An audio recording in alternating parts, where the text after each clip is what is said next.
Hello everybody and welcome back to Drive and Strive. Today it's pretty warm out, but I'm going to work on a little bit of a project.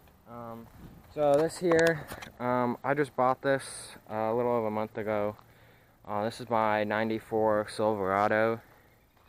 I bought it with an engine knock, and I knew I would have to put an engine in it at some point, so I just kept driving it. Now I have no oil flow to my cylinder heads, so I have decided to just put a new engine in it, and I just went out and bought a used one, and I'm going to do a little bit of work on it today before I do the swap. So this here is the new engine for the truck. This is a 350. It's the TBI. So a few things that are going to need to be done before I put this in that truck. There's one bolt for the header that's broke off here, and then so I'm going to just pull the header off and try and get that out. The sensor here is broken, and then I'll probably try and clean up a bunch of this oil and stuff before I do put it in the vehicle, and I might paint the block. I haven't decided yet on that. But this oil pressure sensor is broken. I have a new one of those. There's hoses and wires cut here and there, so I'm going to pull all those sensors off. I'm going to pull the throttle body off. I'm going to pull the header off of this side too. None of the bolts are broken off, so if I do it correctly, I should be able to get it off without breaking any of them. This engine is a 93, and only has 120,000 miles on it, so it should be in pretty good shape. The guy I bought it off of assured me it didn't have any knocks and didn't smoke or anything. He drove the truck that this was in home, and it just looks really solid from all the checks I've done over it. But I got this negative battery lead here I'm going to pull off, because I'm just going to use the one off of my truck. And then I got another sensor here. I'll probably end up pulling the thermostat housing off so I can replace this gasket. This gasket doesn't look too great. And I'll have to rob a bolt off of my water pump pulley on my truck because it's missing one. Other than that, that's about it. I might take the valve covers off, and I might just go ahead and replace the valve cover gaskets because I can see the gasket poking out here and there. But yeah, just hoses, wires, pretty much it. I did just buy this engine stand for both work on this Mazda, but also my truck. This is a JEGS 1,000-pound capacity engine stand. I knew I didn't need anything major, so for that. I did also buy the 2-ton lift, or engine crane, off of Harbor Freight. This thing was really handy getting the engine out of my truck, or my dad's truck. And then I also have a 1,000-pound capacity load leveler. Just thought that might be handy. But yeah, I just put it on the stand today. So yeah. Pardon the mess, by the way.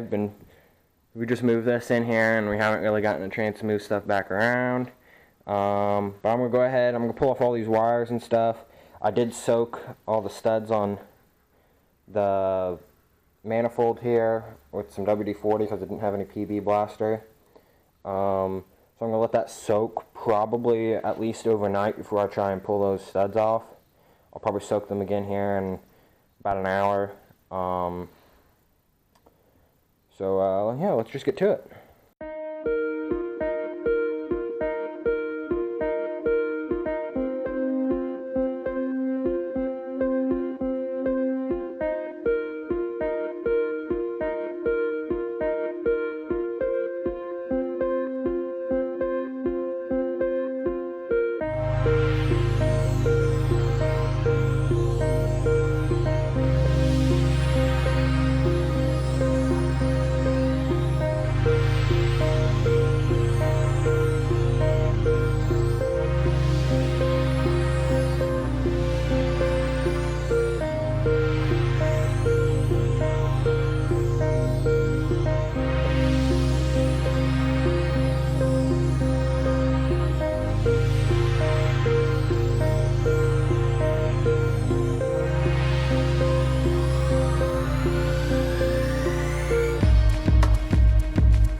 I got my power steering pump out now.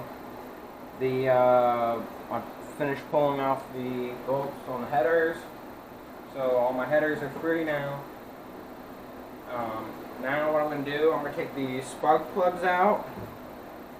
I'm going to take my air cleaner and the throttle body off, and then I'll probably pull the cap off of my distributor just so I don't break that, and then I'll disconnect all my wires, and I'll probably mark what they are and I'll take pictures. After which I will take the starter off, and then I'll take the dust cover of the transmission off so I can turn over the engine by hand, so I can get to all of my torque converter bolts and take those out. There should be 4 of them, and then all that should be left after that, which should be for me to hook my hoist on. I'll take the transmission bell housing bolts off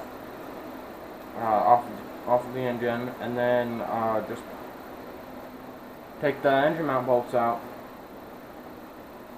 So let's do that.